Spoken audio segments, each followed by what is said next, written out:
All right, we are live. Welcome to the podcast called It's a Wrap with Reggie and Sam. This is my friend Reginald Rutledge, my brother from another mother. Reginald, how you doing? Yes, sir. You know how it is on this end. All is well. All right, and we are broadcasting live from a porta potty from a Walmart in Keep Running, Mississippi. Just kidding, ladies and gentlemen. We are broadcasting. We are have the privilege and honor to be on location, as it would be. We are broadcasting from Divas. I think it's called Divas, and we are here with the executive director and a super lady. I've gotten a chance to meet her off camera, and I think you guys are going to enjoy it too. She's doing a one word. They call Divas Who Fight for Freedom. Is that correct? Divas Who Win Freedom Center. Divas Who Win. I guess that's why, because even in the program while I was doing it wrong, I realized I was doing it wrong, but I didn't realize it until this morning. I was like, I want to say Divas for Freedom. I don't know why I kept leaving out the rest of her moniker, but again, Miss Chanda, Santana, thank you so much for joining us. If you're just not joining in, today's topic is going to be something that we call it a hot button topic, but it's something that needs to be taken seriously because there's a lot going on in this other, and we thought we would get an expert because you and Reggie and I are not experts, but we offer opinions on things. But we thought it would be a good thing if we, in this turn, got an expert who's on it. Miss Santana is a published author of a book called The Genesis Experience, and I've had the privilege of reading it. And as I told you, it's an extraordinary book written with so much emotions and feelings, and I highly recommend it if you have not read it. It'll give you a great insight about what this thing is, and it'll make it real for you because it already was kind of real for me, but it did make it real for me. So, Miss Santana, would you just tell people a little bit about Divas and your mission and what it is that you do here? Yeah. So, first, thank you all for traveling out to Athens and setting up shop here at the Freedom Center. So, Divas Who Win Freedom Center, we are a Georgia registered 501c3 nonprofit, and we are considered an RCO, which stands for Recovery Community Organization. And basically that means that we offer free peer support services to our communities. However, we are the only gender-specific dual-missioned agency here in Georgia under that label of an RCO.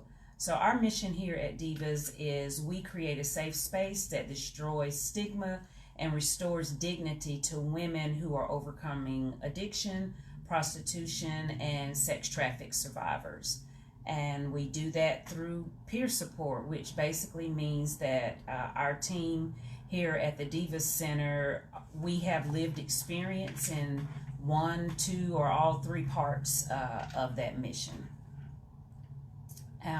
So yeah, that's kind of who we are and what we do in a nutshell. We offer a variety of services. What we believe that there's many pathways to healing for women who are facing those multitude of challenges in their lives, whether it was in their past or something current.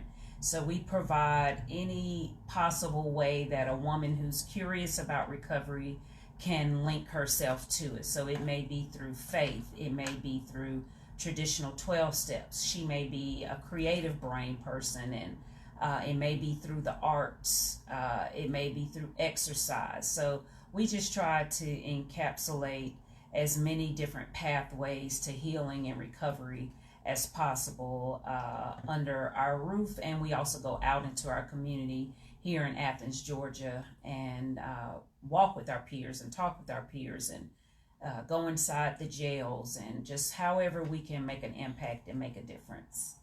thank you. And Reggie, do you have anything you want to add on that?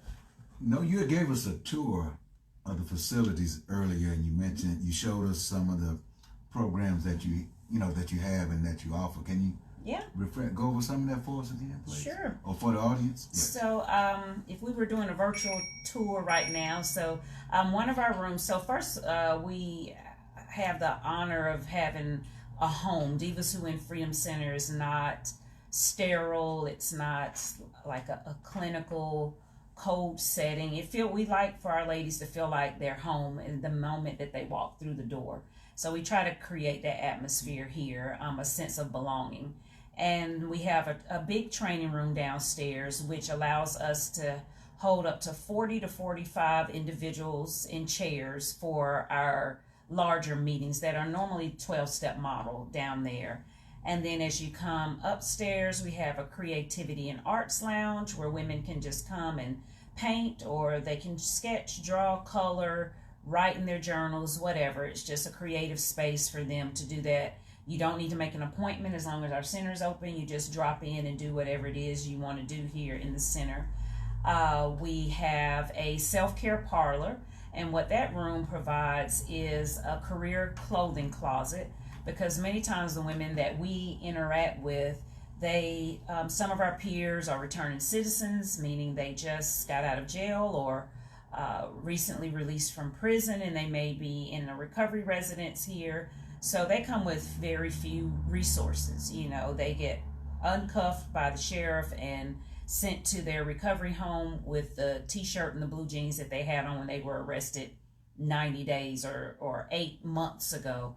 And so we try to create an environment where they're empowered, where they can come in and shop for free. They can get the necessary clothing, attire they need for court cases, or some may have open defects cases because they're fighting to get their children back in their lives, or they're just simply looking for work, and they have no idea where to start with that. So we tie our clothing closet in with our work readiness program that's called She Works. And so that is a 25-hour soft skills training program for individuals returning to society.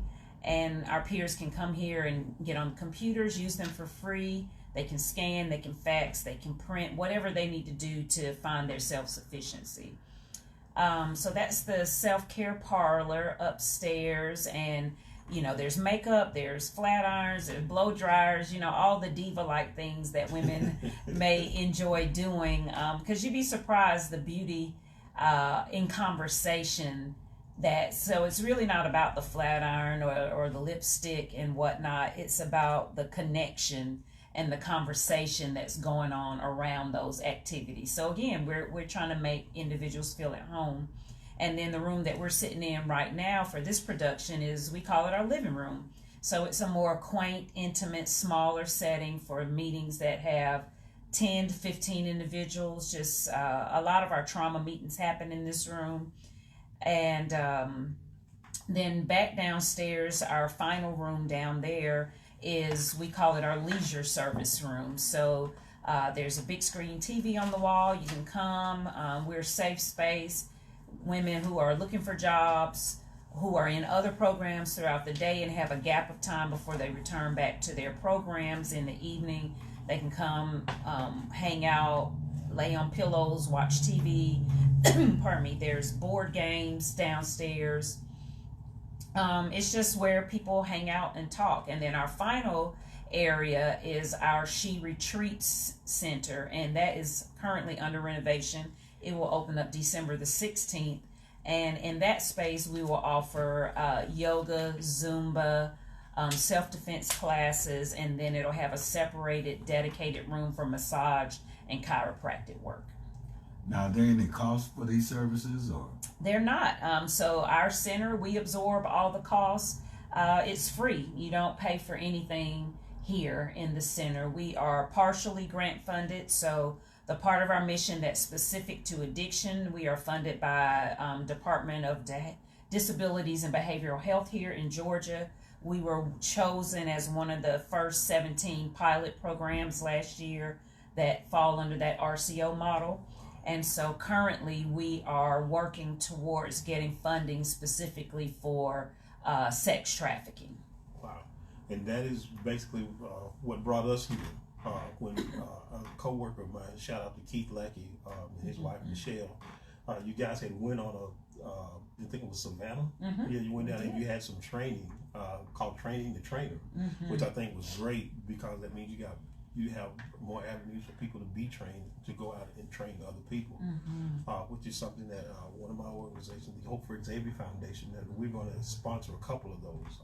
When we get with, of course, with your permission, and with your, I have reached out to Michelle about doing that for us, and so kind of making it an event, and whatever proceeds came from that, of course, we would donate to Divas because, like you said, I understand about grants and things of that nature. They're not always timely. Right. They're not always timely, but when you deal with human beings, sometimes it's not about a clock. And one of the things that I wanted to, one of the questions that I wanted to bring out here as a public service to people was that things to look for, because when you of course everybody knows about the cargo van with no windows riding around out of schools, but they're not always that obvious because I'm reading some of the most horrific stories when I'm on my Facebook feed. I'll see, and these are people that I know, which makes it personal. These are people that I know and care about. They're at the mall, being stalked by men, and these are, and I think they said it starts at like 10, but these are grown women who, and they, and of course, with the heightened awareness about sex trafficking now. People are more cognizant about their surroundings. They want to see, pay attention to what's going on. It's not just a guy looking at you anymore. Right. Now this guy is actually following you and making a plan to abduct you. So what I wanted to, some of the training that you guys, if it spoke about anything that to be aware of, when you're out and about, and something something we may not even pay attention to every day, but something along those lines. Well, you need to look out for this and the do's and don'ts about women traveling by themselves, and not to try to cloud this thing, but a lot of the human trafficking is not just for sex trafficking. And the people are taking those people and taking their organs and selling them. There was an article I read where this guy made $13 million selling human trafficking, just selling people's organs and things of that nature, and he only got 9 years for it.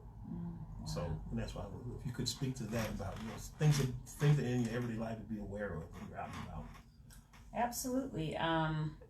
So I think it's important to note that in Georgia, the average onboarding age into sex trafficking, sex trade is between the ages of 12 and 14 years old. So on a monthly basis, there's anywhere from 300 to 400 girls within that age range that are being bought and sold on the street or online here in Georgia.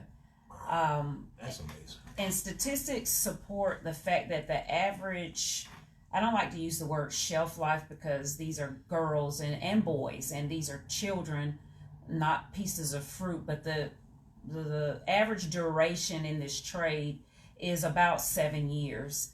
And they age out because they die out. So that's what the data says to us, is that after 7 years, due to the trauma, due to the violence, due to the activities that these individuals are engaged in, they just don't make it past 7 years. And so one of the purposes that we serve at Divas is we keep in mind the fact that the 15-year-old who was trafficked because she fell in love with a guy online that she thought was 17, who was really 28 years old, and he was a registered sex offender. When she gets ensnared into that, we understand if she beats that 7-year statistic at age 21 or 22, she most likely will still be in what we call the life. That's the term used for sex trafficking, the culture around that. So we exist to let that woman know that she still has worth, she can restore her dignity, and we are here to walk with her in that. So in terms of what to look for those who are parents out there, those who have siblings, school teachers, in the care of children, one of the first sort of obvious things is look for things that are out of the ordinary. And so by that, I mean, I think it's important for me to pause here and say that our staff here, the peer coaches, as well as myself, all of us have lived experience in either one, two, or all three parts of our mission. So for me, I'm a woman in long-term recovery, and what that means for me is that it's been 13 years and 1 month and some change since I last abused any substances. Congratulations. Thank you. Congratulations, Yeah. man. Yeah. And then the other part of our mission was birthed out of the fact that 2 years ago, my daughter, who was 17 at the time, was rescued by the FBI from a family of traffickers.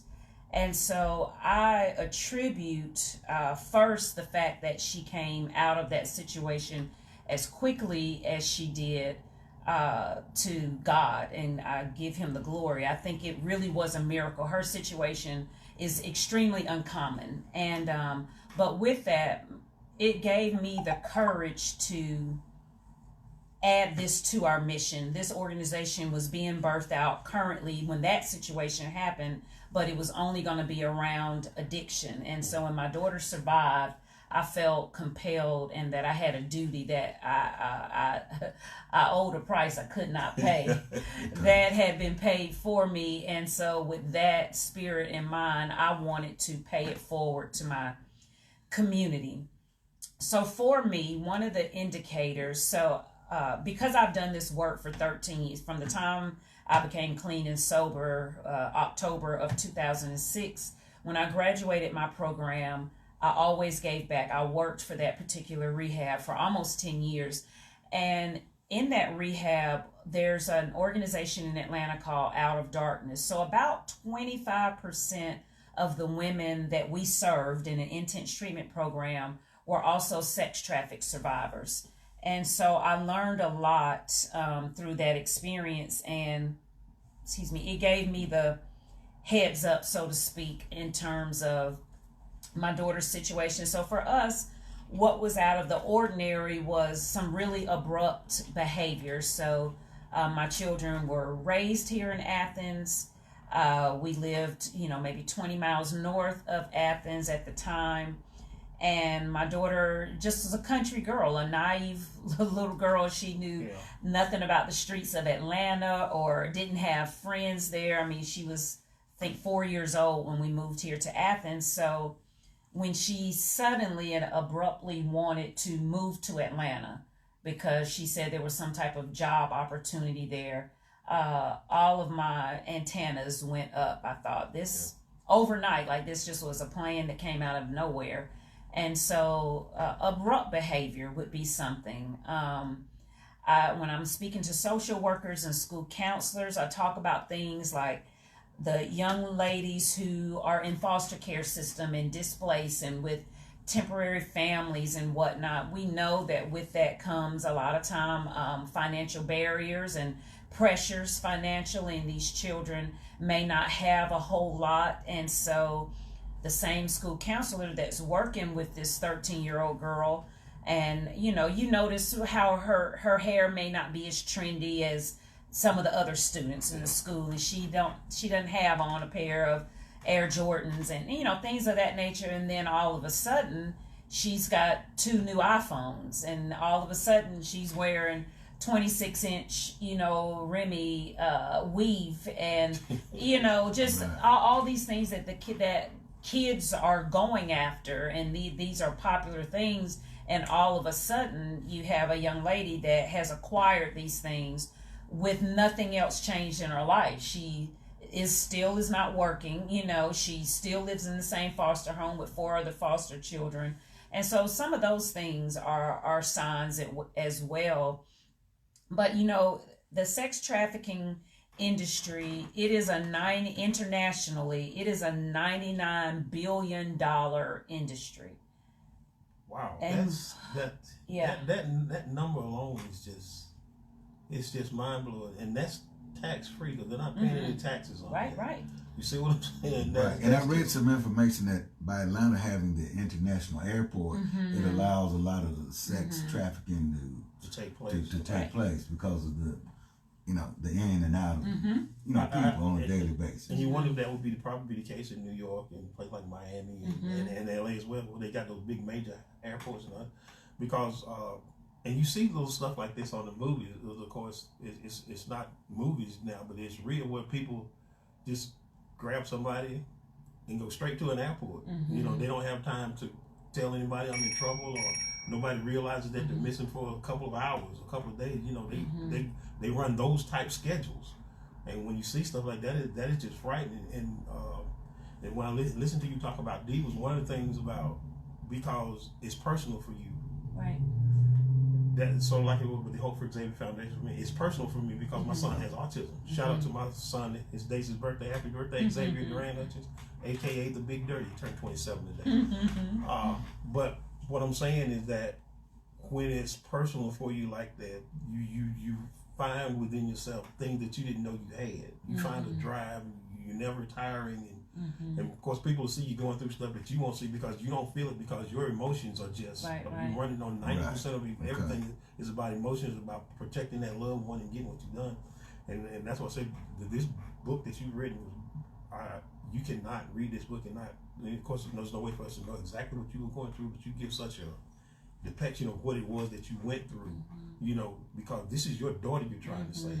And one of the things, and some of the stuff that you were up against, like we were talking before, in our little production meeting, you had to make a lot of decisions on the fly, without research, without, real understanding the consequences. You were just going with your emotion. And that's why me, myself, and I think I can speak for Reggie on this, we'll support any organization that does something like this. And we understand where you're coming from, because I'm in the same situation with the Hope for Xavier Foundation. It's personal for me, and because somebody's getting that diagnosis tomorrow, about autism, and in your case, somebody's getting abducted. And sad to say, as we speak, somebody's being a young girl's being abducted right now as we speak, and that's why I felt like this was important to get out there, to understand that, the warning signs to look for. And it's like you said, that all of a sudden they look like they're coming to a lot of money, or the attitudes change, and see, in a state like the state of Georgia, I think the consent age is 16? Is that the consent age? I'm guessing. So if she falls in love with a 27-year-old and wants to go with that 27-year-old, and she's of consent age, you really don't have anything. There's really nothing you can do about that. I'm asking, is that am I right about that? It is, and part of this fight is legislatively speaking. So part of the urgency in which to get my daughter back, when I discovered what was going on, was the fact that she was just a week away from turning 18 years old. And so the way that our system is set up, the same girl who's being trafficked, once she turns 18, she's no longer the victim. She is now the person committing the crime of prostitution. And so the books flip right there. So I know we were with our state representative last week engaging in this conversation about trying to get a bill passed where prostitution for the individuals who have cases regarding sex trafficking, that age can be pushed back to at least 21. And if we follow science and health, the brain is not fully formed until you're 25 years old. So maybe even 25 years old, because what happens, a lot of times these girls take the charges for the men that are, or women that are trafficking them. When there's drugs involved, they sometimes will take the drug charges as well.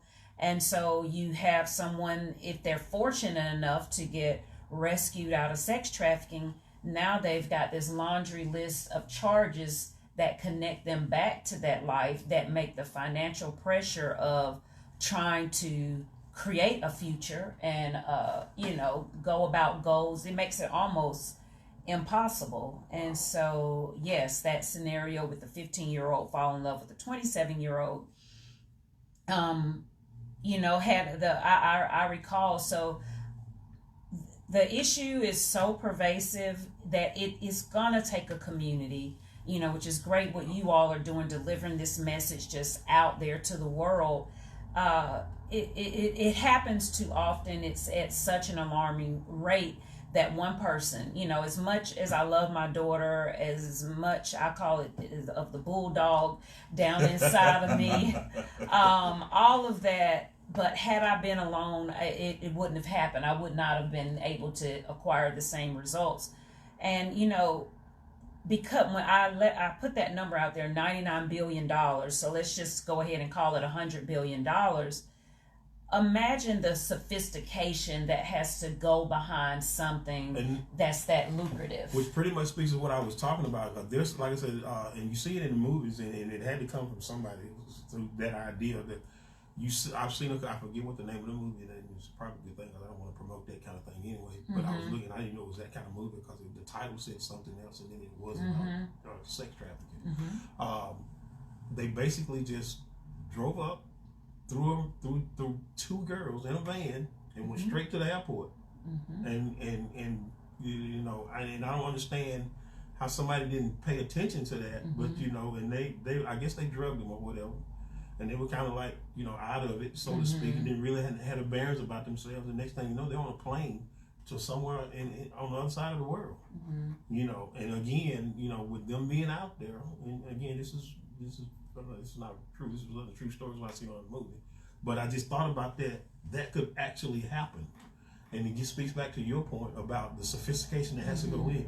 You're not making $100 billion without some sophistication. You're not making $100 billion. You're not making $100 billion in an illegal trade without some sophistication and without some higher ups, some powerful people getting paid behind this thing too. Because a lot of times, you know, even with the drug trade, they tell you don't follow the drugs, you follow the money if you want to follow what's going on. So it's and that much money, yeah, it's got to be something. And then getting back to your point, also about what you was talking about the legislation.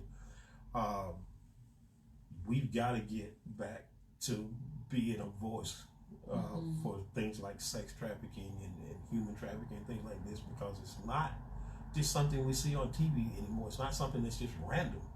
You know, these are human beings that we're talking about, and like you're saying, you know, I'm with you. I don't like to use that term shelf life, but you know, 7 years, and then they've got these, you know, memories and habits and things that they can't break, and you're looking for self-esteem in any way that you can find it. And so, like I said, they fall in love with this guy who promised them the moon, and then, you know, they realize that they're in it. You know, it's so, again, what you're doing is necessary and very important, and by all means, keep doing it. And you know, when you said the levels of sophistication, you have to remember, from the van to the airport to the plane to flying across the country, that takes a lot of coordination also Sophistication we were talking about. With everybody that's involved. So it's got to be a lot involved, because there was a case in Birmingham about 3 or 4 weeks ago. 3-year-old girl kidnapped. Family said they were having a party. No party, of course. But you see the kids out playing. Young lady gets snatched up. Of course, a few days later, they find her in a dumpster. But the young man who they arrested, they gave him a $500,000 bond. And you know he didn't. You could look at the guy and tell he didn't have it. But he was out in 30 minutes, which means somebody had to put up $50,000 to get him out. So he was connected. And he was connected. And he did not have a public defender. He had a regular lawyer. So sometimes it's so many levels to this thing. Oh, absolutely. And because you wonder what lawyer would take that case. That's the thing that gets me. But well, somebody comes to you saying, "Hey, I need you to do this." Well, I need, let me get some money, because I'm hanging by a thread anyway. Even though I'm a lawyer, I'm still hanging by a thread, because you got lawyers that steal too. You hear that on the news too. Yeah. Well, he took the client's money, or he did this. So, well, yeah, I'll take that case. Give me this. I'll go down there and bond him out. Wow. And it gets to that point. Then, even in the legislation, you don't know what folk are into. So I'll say, and you'll say, well, why is he blocking that? Or why is he saying, let me get a committee together so we can look at it? Well, that's more stalling to not have to deal with this. Well, it gets lost in the committee. So when you start getting into stuff, it's a lot that goes on. And you'd be surprised where it goes on. Yeah, absolutely. Like when you talk about $100 billion that she said, it's got to be, and like you said, the sophistication that's behind that. You're talking about scheduling. You're talking about people with planes. You're talking about people with somewhere to put them. They didn't get them with nowhere to take them. Because I'm not going through TSA to get them on the plane. That's what I'm saying. I'm going through the gate. I'm going through the back way. To an airport. I'm on the runway. I might go to a private jet. See, it's a lot that gets involved in that. It's not just, a couple of cats riding around in a van. Yeah, and like I said, that's what I'm saying. Right. That and what I was talking about earlier, when we were talking about earlier, that's the obvious thing. You just said, well, just be on the lookout for somebody living around the local high school or the elementary school in a cargo van with no windows. We kind of joke with a guy at work about that, for a while. But Henry, we just joke with Henry about that. Right. But that's one of the things that I want to come out of this podcast. Just stuff that the everyday person should just be on the lookout, and talk a little bit about how intense the training was that you guys went through. So I would say, when we think about manpower, what that would take for the actual abduction piece of trafficking. So that does happen. That is, always believe in women at nighttime, 2 by 2 if you're in an unfamiliar area, things of that nature. However, the part that we've not discussed, which really is the avenue that is leading the way in trafficking in U.S. soil especially, is the internet. So what happens, girls are getting manipulated online to engage in some activity that they have no idea. They don't know that sex is involved or pay for, they may be told that, we've got these things called DMs, direct messaging components to video games, to, of course, social media platforms.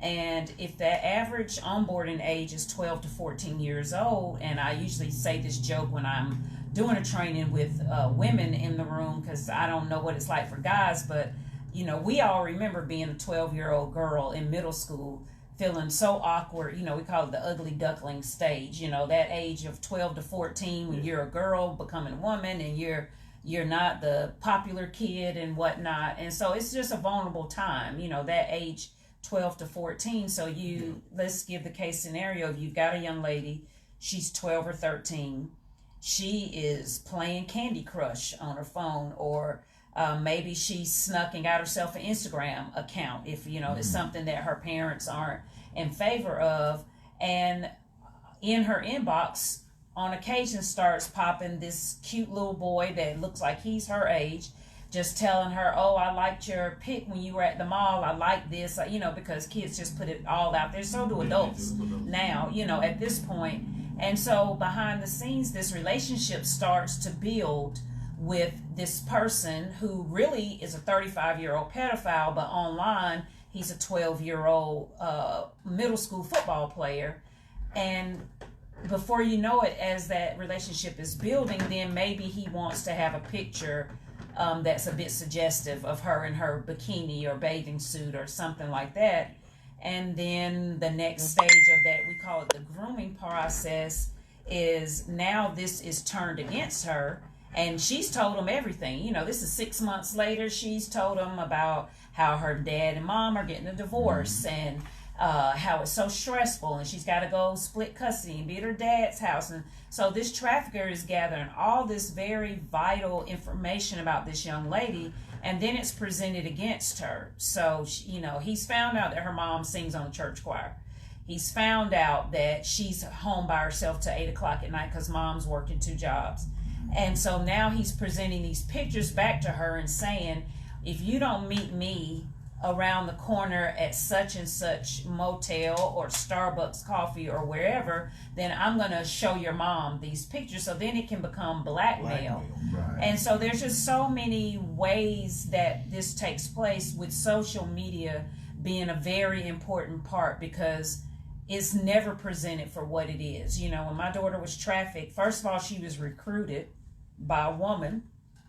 Wow, and her recruiter was someone that graduated from her high school a few years later, so she knew of this person. and this person knew that she was getting ready to go to college, and the person said, do you want to make some extra money because do you see this guy on Instagram? Well, they do parties and they just need some girls to take pictures so they can advertise, their concerts and whatnot. Promoters, so to speak. Yeah, absolutely. Yeah. And so we're talking about a Northeast Georgia country girl. She doesn't know anything different. So she gets her best friend, and they're waiting to go to college in August, and it's like, oh, well, we can make $500 by just sitting on this car and wearing heels or what, just very naivete type of thinking. And so she travels from Northeast Georgia into Atlanta, and then you've got big grown men in the room making certain demands, and she doesn't know what to do next. She doesn't know, does she call the police? Are they going to hurt her? So very much part of it. It's not as seedy and in dark hidden alleys as society thinks that it is. When I caught on to the fact that something really bad was happening with my child, I saw an Instagram page that she showed me, and when I went to that, this was one of the traffickers, when I went to his page, I was blown away by how very out front everything was. Weapons on beds, all the money that he promoted that his girls made for him, the women walking behind him in a line with their head down, and there's so much brainwashing that takes place in that process in a very short amount of time, where you've got to think, if a girl is being worked out on the street and she's had food withheld from her, so the next person who cooks food for her, she thinks cares about. And so those trauma bonds were made. When my daughter came home the first time, when I realized things are bad, I need to figure out how to intervene, she lost 25 pounds in 3 weeks, and she was not on drugs. And so her traffickers, it was a family. It was the trafficker's mother. The mother kept the children.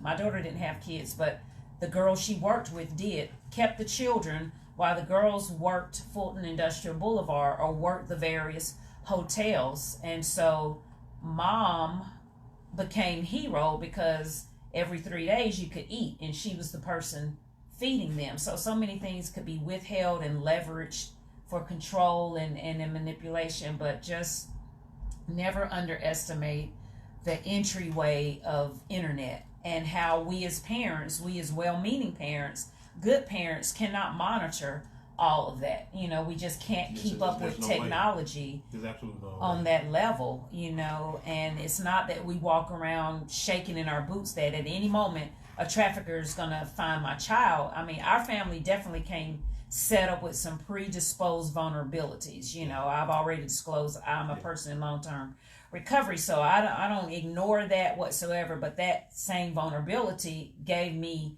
the street credit I needed to go get this done, so it worked out for us. But the internet is just a major, they call it the Romeo syndrome. That is when a young lady or a young boy is wooed into this cyberspace relationship, and then other favors are asked, along the way. And please be aware that women are very much part of these operations, because what happens, they call them the bottom girl. So there's a girl who's been out there working for 5 years. Like pimps and prostitutes. That's one of the things to do. And that bottom girl thinks that she's got it better than the rest of them. She's the one that gets, as you say, ride in the front seat. Right. And the rest of them have to sit in the back. Because it's a hierarchy. Status. Yeah, there's in everything. We're still in the same box. Right. Yeah. We still work in the same place. I just feel, they made me feel I'm somewhat better than you. Yeah. And I'm going to show you the ropes. Yeah. Right. And that's all they're actually using you for, as a trainer. That's all they're actually using. How you're supposed to act and how you're supposed to do. And you said something very interesting now when you talked about the internet. Mm-hmm. And I don't know if you call this a shameless plug, but a friend of mine, Sandy Bailey Gwen, she has a foundation called Foundation for Living, and one of the aspects of that is she does a thing called Straight Talk No Chaser, and it talks about what they call sexting, You know, this is when you send illicit pictures and things. She called it sexting. And what she does, she goes and she does a phenomenal job. I've been with her on like 4 or 5 different, and she brings in the law enforcement aspect of it to let them know that, you know, if you're sending these kind of pictures or if you're receiving these kind of pictures, you know, that you're breaking the law. You know, so cyber crimes are real. You get real time for cyber crimes. You can be lured into it and not even know it. But again, back to what Sandy does tonight, it's called Straight Talk, No Chaser. And she talks, and it's as what it says. It is straight talk. I mean, she puts it to the nitty to the gritty. It tells everything about, you know, and making parents aware of what they should be looking for, because you know I don't know a whole lot past LOL smiley face. I just don't. If somebody you know WYD. That's supposed to. I guess that means what are you doing? I had no idea what that meant. I didn't either. I had asked somebody, I said, what do you mean? What is this? I thought it was WD-40 or something. Again, but again, what Sandy does though, she takes the parents, and that's why it's always good for the parents to attend with their kids. I mean, she does it at schools mainly. And I think she's done it a couple of times at church, but a couple of times that I went, she did it at high schools. And she went down the terminology that's being used, because if a parent picks up a child's phone and she sees all these emojis and things of that nature, you really don't know what that is. And but she blows the lid off of that. So you leave there, you know what these mean. So now you go home and you look at your child's phone, and you know exactly. Now you're speaking the same language that they're speaking, and so they can't get anything past you. And Facebook, you know, as good as it is, it's got its ills, because I think, Reggie, you kind of new to Facebook, but every once in a while, you'll get a friend request from somebody from Nairobi. Right. You know, or you get it'll be a woman's picture, and of course she'll be voluptuous and she'll be and I call, and I don't mean to be cast aspersions on people, but I call guys idiots who click on that and say, your friend request accepted. That's for me, that's a front for prostitution. That's all that is. Which is to another level of the sex trafficking thing. Because and you really opened my eyes up to something today, but I did not realize that women were involved in this thing at the level that they were involved in, as opposed to actually getting me. Chanda, I had no idea. That's one aspect that I never even considered, that women. But I guess it would be a trust thing, you know, because I guess it's easier for another woman to trust another woman as opposed to trusting a man. And again, girl, this all we're gonna do. You don't have to worry about it. Look at me. See what I got? See, I'm good. And to your point, you said you had some street cred. A lot of parents don't have that. They're trusting of their children. Look, don't look at this on the phone. Oh, okay, mom. And that's what happens. Okay, well, she's gone. Told them so okay. Let me see. Till you leave. Right. But then it was okay. But by you having the street cred, even when your child comes to you, you know, sometimes Sam and I'll say, well, wait a minute. This isn't new. You just doing it again. Right. We know what this is. Yeah, we done seen this. We've seen this movie. We know what this is. And sometimes people forget that. Oh yeah, he does know. Yeah, and they forget that. They'll forget that I'm 57, and he's his age. They forget that, because my granddad Amos Hutchins told me this a long time ago, and I was like 20 at the time, and he told me this thing. He said, "You don't want to be doing at 30 what you were doing at 20." He said, "Oh, that's not growth." He said, "You need to be growing," and that's what's a lot of it. So when somebody comes and tells, because he told me, he said, ain't nobody doing nothing new. You just doing it again at a different time. It's not new. Right. Everybody's done it. They did it. And that was like, and this was coming from a man who, you know, maybe had a 5th grade education, but he had a whole lot of common sense and wisdom in those years, you know. And I miss my granddad dearly. So when somebody comes to us, and they'll try to, like Reggie, like I tell Reggie sometimes, they try to tell you the best story that's going to make the most sense for what it is that they're doing. That's what they're doing. You know, they ain't telling you the whole thing. And then Reggie, you know, me and Reggie, we tell them that. And we'll look at them like crazy, because we're really trying to help them, you know. And that's what they think. If somebody so that African proverb, if a guy's coming back this way and he's telling you that the bridge is out, right? There's no need for you to make that journey. Make that journey, right? But then you want, and unless your mind says you don't tell me what to do, I'm going anyway. So, but and like you said, the street cred comes into play because it could be something. I'm just using it as an example.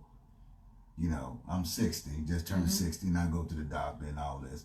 Then a guy will be telling me about a condition, and he'll say, "Yeah, I went to the doctor, and the doctor told me so and so." And I'll say, "No doctor told you that. There's no way a doctor told you that." And just like you said, when your daughter came home the first time, wait a minute. Yeah. This don't even, baby, you can't even tell me. Well, you can tell me what you want to tell me. But I know better. And one thing Sam and I say, we don't know what it is, but we know what it looks like. And sometimes that's the way it's got to be, and you have to let people know, hey, look, this is, I know something now. I may not know everything, but I know something about it. And like we tell them, we've been in this game a long time, so we done seen a lot of stuff. But again, and like I said about my friend Sandy making Gwen, she does an extraordinary job. She probably hook you two up because that would and that's because that's all this thing is about networking and helping people and helping our community. And it's not about who gets the credit for it, about who gets the shine for it. Because you strike me as a very genuine person. I noticed that I got that from you from over the phone, and I was so excited about this week coming down and doing this interview because it was a chance for me to help you. Because again, that sex trafficking and Reggie and I both have daughters. So sometimes some areas we're a little bit more sensitive maybe than we should be. But you're as we are. You have daughters too. You have a daughter too, and there are things that like sex trafficking, rape, prostitution, human trafficking, and stuff like that. Because you look at your daughters, you want to protect them. Right. Absolutely. And sometimes they don't help you protect them. Right. But and that's what this is at. And that's why I say again, and I'm gonna keep saying it, you're doing an amazing job here. And like I said, any way that we can help you. It's a Rap Podcast or the Hope for Xavier Foundation. My other one, Dream Out Loud 2000. Any way that we can support you in whatever it is you do.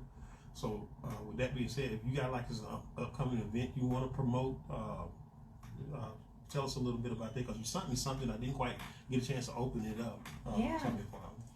So this will be our second year. It's called the Athens Joy Fest.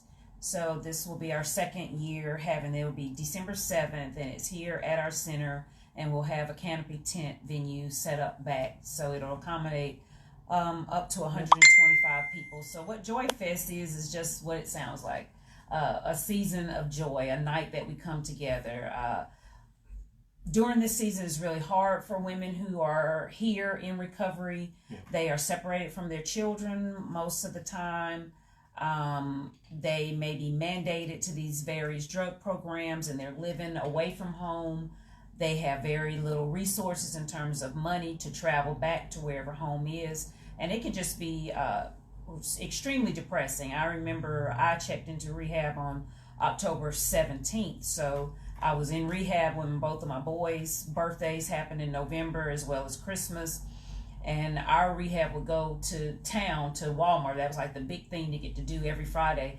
And I just refused. The first time I went, I just had a meltdown in the middle of the store, hearing Christmas music, looking at toys, knowing that I'd landed myself in a rehab. I couldn't handle it. So I remember what that felt like for me to be apart from my children. So the goal of Joy Fest is we help decrease the financial barrier. We're going to have Santa Claus here, free pictures, photo booths, live music, hot cocoa, s'mores, apple cider, just all the things that bring back those warm, fuzzy childhood memories around the holidays, and have some powerful recovery stories and inspiration.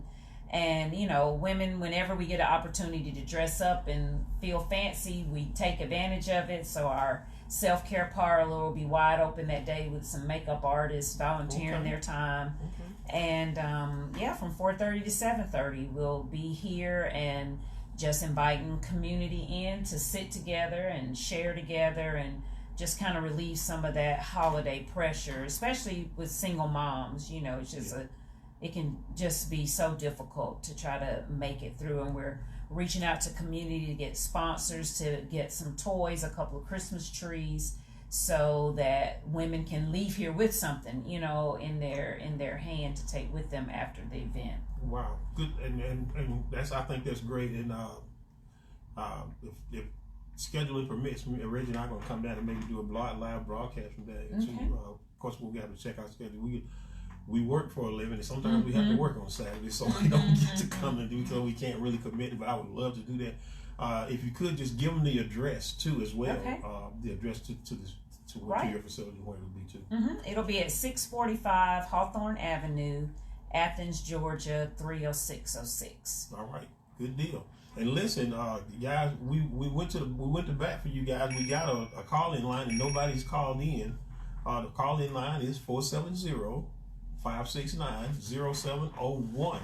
Again, if you wanted to call in and you wanted to ask Miss Santana a question, or if you wanted to ask Reggie and I a question, of course, Reggie's interacting with everybody on the Facebook page. Can you repeat that number, sir? I didn't even have it. 470 Okay. 569 Okay. 0701. Okay. So if you had a question for Miss Santana or anybody that's sitting here concerning sex trafficking, I don't think, like I said, me and Reggie can give you an opinion, but she's an expert in this situation. I got one question I'd like to ask. You said the FBI got involved. Was that your request, or was that something they were doing an wider investigation? So it wasn't a sting. So it goes back to the power of what Sam said earlier: networking and collaboration. So about 4 years prior to this, I reached out to an organization called For Sarah, because they had she's known for doing a strip club ministry. So she will go into strip clubs and not try to talk any girl out of her work, but just to love them. They bring self-care bags and whatnot, and I just thought that was so beautiful. And there's a training process involved, and life showed up, got busy, didn't follow through with all the steps to become part of that organization. Well, when my daughter came home, and the day that I knew for sure this was happening, again, we were racing the clock in 7 days. She was going to be 18 years old. And just out of my desperation, I reached out to the local police, tried to have them keep my child from leaving. The traffickers came to my house now. Like, this wasn't no snatching the car, throwing no trunk. What was that like? Coming to your house, what was that like? They came to the house. The women came to pick my daughter up, and I know what my mom had to deal with when I was 17, tried to stop me from doing anything, and my daughter didn't understand at that point, she felt it was too late. Whatever threats had been levied over her, what they knew about her family, she was in too deep. But the one piece of information the police did give me was that I could file a missing persons report on my child. Now, their words were so that if we ever had to identify her body, or if she travels across state lines and somehow her ID became involved, it would ping her, so to speak, and link her back. So that was the one good thing that the police offered up. So after 3 days, my whole, I have 6 children, my grown boys, we're doing everything we can. And that Saturday morning, it just popped into my head. For Sarah, I just remember they did work in the strip clubs, and I'm familiar with that trade. And I reached out to her just on Facebook Messenger, and I said, look, do you all do anything around the area of trafficking? I have a daughter that I believe she's underage, and I believe someone's trying to. At that point, I thought the extent of this was she was being worked in a strip club, but not even able to keep her own money. That's what I thought. Yeah. And the moment I shared with, her name is Casey, she's the founder of that organization, I shared the screen name from Instagram that I had. She said, do you know he works such and such club in Atlanta? I'm familiar with that club. Okay. I said, yes. And she said, can you meet me tonight? We will go in there, but I need you with me to go look for your daughter. Because this was one of the clubs that her organization went to on a monthly basis. So it's like this, even in strip clubs, which are legal here in Georgia, they know who the pimps are and who the traffickers are, but it's just so difficult to pin it down and to nail it down, to know who is paying off who, to keep this under wraps, so to speak. So this literally was a boots on the ground operation. So the work that Casey does that I didn't know, she is the connect to the FBI and the GBI. And so because that particular screen name was so well known in the club, by the time the women came and picked my daughter up that day, I took pictures of their car. I put the camera on the window to get through the tent as I screamed all types of things at her.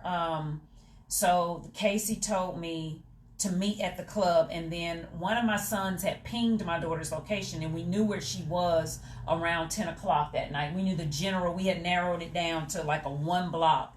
And so Casey knew of that area out in Clayton County to be a well-known trafficking area. She knew which hotels trafficking happened. So even as I talk about it, I just get so frustrated because if the founder of a nonprofit knows that this is going on, that is where I was going. Yeah. That was my thought train. And the police and the authorities.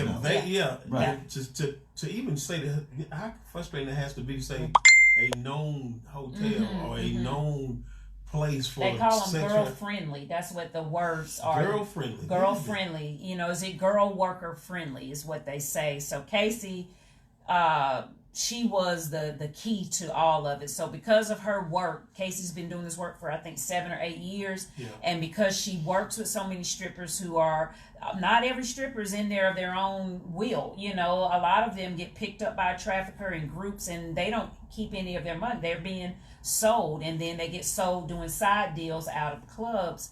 So Casey said, we messaged on Facebook, you know, back and forth throughout that day. And then I had my girlfriend and her husband. We all met, and it was just 3 women from an organization, 3 from the police department there in that county, with the FBI on the phone because Casey's got them on speed dial because she works so closely with them. And because of the information that I was able to get, they were able to screen that, and the next day on a Sunday, they tracked that license plate back to a home, and that it just so, as God would have it, the trafficker had just picked my daughter up from the hotel, drove up at the same exact time that the undercover FBI drove up, at the same exact time that my son drove up because my daughter had been attacked that morning and she had pinged her brother for help. And it just all happened right there at the same time. And so the trafficker was caught red-handed with he was a registered pedophile in the state of Georgia who just done almost a decade for human trafficking and hadn't been out 60 days. It just went right back to Right, that's all never stopped. Yeah, never stopped. Never stopped. So it was a grassroots organization, you know, and that is the power of the connection and the collaboration. And, you know, we kind of are the folks behind the scenes. And that's how girls find their way out. So when Homeland Security and you know, it was so many people involved in all this, but because there was an actual underage girl caught with this person, and then all the investigation and it's an ongoing case. One of the traffickers has already been indicted, and we will possibly go to trial the beginning of next year for the other one. But because I had seen something on the internet, I think it was on the Facebook page, about 4 motels that were called girl-friendly, as you call it, and that they were being brought down. Right. So we work with a set of attorneys that have pretty much committed their life work at this point in their careers to helping get compensation for victims of sex trafficking.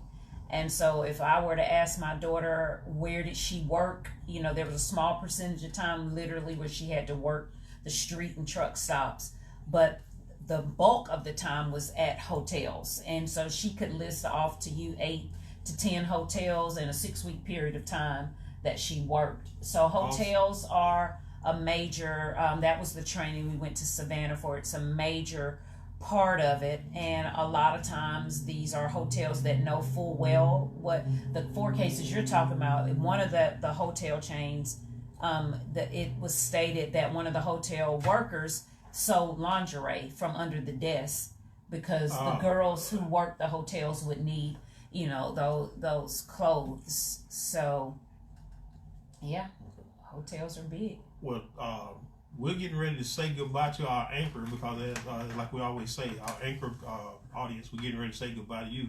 But we're going to continue this discussion because, like I say, we're still on Facebook Live. We broadcast simulcast on Facebook Live and Anchor. So, any shout outs to anybody? Let me shout out to Bruce Daniel. Okay. Over at Vermeer Southeast, and also Jason Hazel and all of the crew that work there. Just want to shout out to them and all my friends and family, as I always do. All right. And also Miss Ossie. Thank you. Absolutely, Miss Ossie. Miss Santana, you have anybody you want to shout out before we say goodbye to our anchor audience?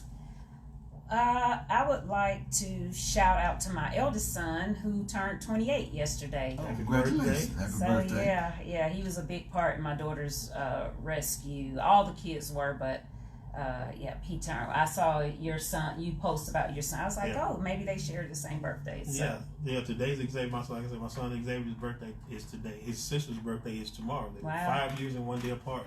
My daughter Carlita will turn the big 32 tomorrow. Shout out to both of them. Love you guys, and Xavier, hope to see you soon. Got your birthday present. But anyway, we want to say goodbye from It's a Wrap with Reggie and Sam. We're going to continue on Facebook Live. All right, so like I said, we'll say goodbye to our anchor audience, but we're going to continue our discussion here. And some of the stuff that we've discussed here has been eye-opening for me. Probably nothing more so than to realize that women were involved in this, because you would think.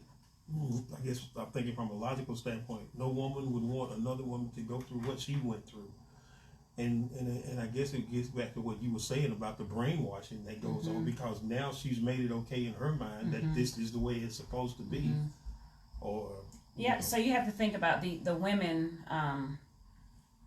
It's Pavlov's theory. It's that that woman.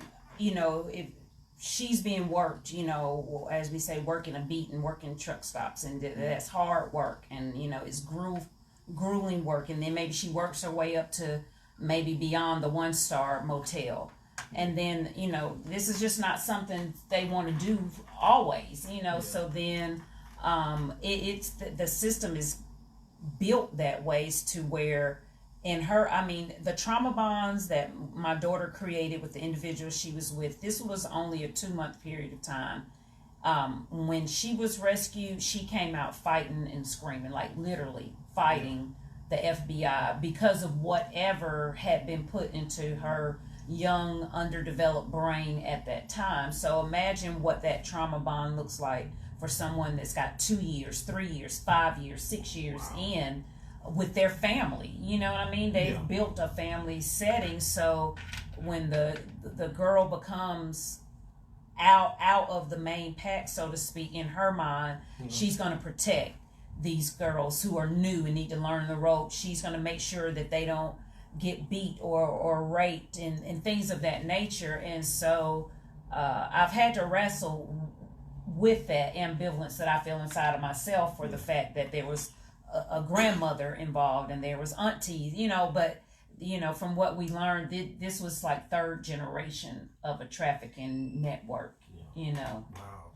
It's to hear that it's generational. And you wonder about how much responsibility society takes for that, because remember back when Heidi Fleiss was doing her thing, the escort thing, but nobody looked at her as being like what we would call a pimp. Pimping and pandering, because her clientele were more upscale, and you wonder how serious they take it is based how serious they take it is based on economics. Because say somebody from the projects gets missing, will they look harder if somebody say from upper west got looked at? And that thing always comes into play, I think, too. And then it's like sometimes it's almost like the young lady in the projects who lets the drug dealer boyfriend move in. It becomes an economic thing, even like you said, multi-generational. Right. Again, well, he's bringing this in. Well, he's not really doing too much. You reason away. Right, you reason it away. Your ability to reason goes away. Yeah. Because now, well, I ain't never seen this much money before. Well, just hold this for me. Well, who's that girl? Oh, Mama, that's just a friend. You know how I do it. Right. There's always reason to wait because of what I'm getting out of it. And that happens a lot. Yeah, it's sort of like kind of like the parent that knows their child is dealing drugs, but he's paying all the bills. Right. Bringing all the groceries in. She's seeing the new stuff that he's bringing in. Yeah, but it makes their life a lot easier at the expense of somebody else. And that's why I always say you can't be successful if it's at the expense of another human being. You can't call that success. That's just one something I've always said. You can't be. You can't call it. Well, it's like that song by Erykah Badu where she says, "The work ain't honest, but it pays the bill." What do I do? What you want me to do? And the thing with your school, your organization, your freedom, that's the thing. And people don't understand what that really means. Freedom from that. You know what you went through. Now, can I come here as many times as I feel I need to? Am I allowed to do that? Okay. Absolutely. Yep. We see about 200 on average unique individuals a month, but there's women that were coming here a year ago who still managed to stay connected to their recovery and not re-engaged in the legal system, and they're still showing up, 12 months later. So there's no cap. There's no cap to services. Okay. So if somebody wanted to say donate to you guys, how would they go about doing that? Because I know a lot of organizations, a lot of people use Cash App and so shout out to She Speaks Academy. They use a PayPal account. You can solicit donations through PayPal for them. Of course, the Hope for Xavier Foundation, we use a Cash App as well. And I was wondering if you had something like that set up, because what we got going on at our job now is called the Big Give. And normally what I do, I give it to the Boys and Girls Club, and I still may do that now, but they're doing a thing this year. It's where they'll match whatever we donate up to $500. Okay. Or is it 500 or 250? 250. Yeah. So if I donate 250, they'll donate 250 to Divas. And I didn't know if I may have to. I may have because during the Big Give they have people come in. Like the ACC at Atlanta Clark. Meals on Wheels, homeless. They come in and they speak to the group. And, try to solicit. Because what this does, it comes out of our paycheck every week. And so you can do a one-time donation or you can do a weekly donation. And I normally do like a weekly donation. And mine usually adds up to about $250 for the year to the Boys and Girls Club. But I was just wondering how is it, and maybe if we could get you that opportunity, I would speak with the powers that be, see if you would be able to come and speak to all this. I'll bring that up on to them on Monday, because they're usually good about stuff like that. And like I said, they support. That's one thing I was going to say about Safe. Like, they do support community. They're very good about that, because they've been real big supporters of the Hope for Xavier Foundation. Okay, awesome.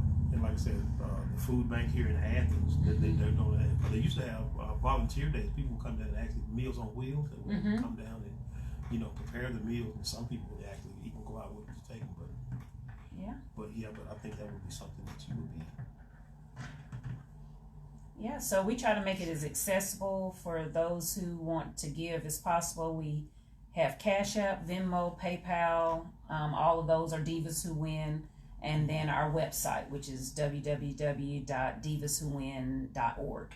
Okay. So And we'll get that information, and we'll share it on our page. I share it on both on all my pages. We'll share it on the It's a Wrap Pod 19, the Hope for Xavier Foundation, and of course the Dream Alive 2000. We'll share that. Like I said, I have thoroughly enjoyed this, and I hope it was eye-opening for the people out there that were listening as it was for me. Because I came here wanting to learn, and I did not leave here disappointed. And Ms. Santana, again, I read your book, and it's an amazing book. And if you have not gotten it, could you tell them where they can pick it up at? Yeah, so it's on Amazon. You can order the book, or you can order it on our website as well. So it's The Genesis Experience, written by Santana. And it's experience with an X. Yes, that's right. Not E-experience. And is that the website? Is that the name of the website? The website is divaswhowin.org. Divaswhowin.org. Okay. Absolutely. And so with that being said, I think this is going to be like I said, it's been great for me. And again, Mr. Santana, I cannot thank you enough for being our special And guest it's been here great today. for me also. It's Thank been you, great. man. Yes, ma'am. Again, thank you. you so much. And so we're going to say goodbye to our Facebook Live audience and shaming you for not using the call-in line after what we did for you guys. Just kidding, but we get used to the call-in line. One thing about the call-in line, what you can do, if you don't want it to be on air, you can just call and leave a message, and we can play it on air, so you don't have to be so it won't have to be live. So that gives you that freedom as well too, which means that if you listen to this podcast, because we're going to rebroadcast it again, it's going to be on Anchor, which is puts it on the platform of iTunes if you have an iPhone, and it puts it on Spotify if you have an Android, and Stitcher. I think Stitcher pretty much covers both of them. So it'll be replayed on both of those, and you can go back and listen to it. If you still have questions or comments, you can still use the call-in line or the inbox, and we'll get those questions to Miss Santana, because again, me and Reggie has opinion. We're not experts, but we'll give that to her and get you the answers that you need. So don't forget, like, share, and subscribe. Yes. And before we get out of here, we try to get our subscriptions up. We're running a contest. The 10th subscriber gets a free T-shirt and a gift card. The 10th subscriber. We only got 2 right now, so we're really trying to push this thing. A lot of you guys are listening, and we do appreciate it because we get a lot of views. But the like, share, and subscribe, and the subscription is free. It does not cost you any money. So with that being said, we're going to sign out now. Shout out to some people that I didn't get to on our Anchor podcast. My daughter Talisha, again. She's part of She Speaks Academy. I think they're meeting, and they're right down here in Athens, by the way. She Speaks Academy, and Celeste Nagevi. Shout out to them, Miss Kim Teasley, and of course, shouting out to Camilla, who's doing really well now. There was a thing that I was talking about on earlier podcast. Loving Camilla, she's really doing well. She's at home now, and she's getting back to life as well. So shout out to Tammy, Buddy, Denise, and Carter Man.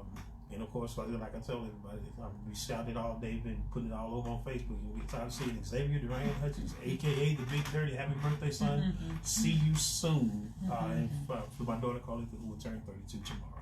With that being said, Reggie, we always, as we say at the end of all of our podcasts, yes, sir. It's a wrap.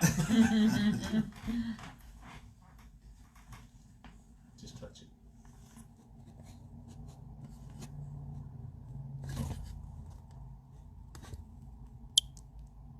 That's it. All right. Thank you, ma'am. Now, before we get out of here, we wanted to take some pictures on the backdrop. Yeah. That was great. Again, thank you so much. Oh, thank y'all. Yes, thank ma'am. y'all.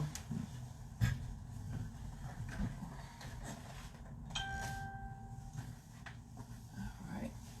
Get these chairs out of the way. Yeah, Saturday is always our slowest day here. So Probably one time you get to unwind. You probably so busy through the week. Yeah, we had a legal clinic to go. So Athens has one great resource almost once a month. Yeah. It's called the Athens Access Justice. So there could be 20 or more attorneys that donate 2 hours, and they come, and you can bring whatever your legal case is. There's no fees.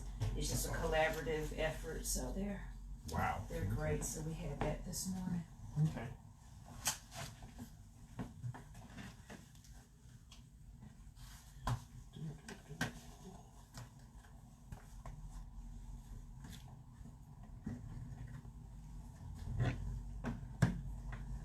See, we got a coat rack at our other space, and seeing your jacket all chromed up lets me know we need to bring the coat rack in the living room. I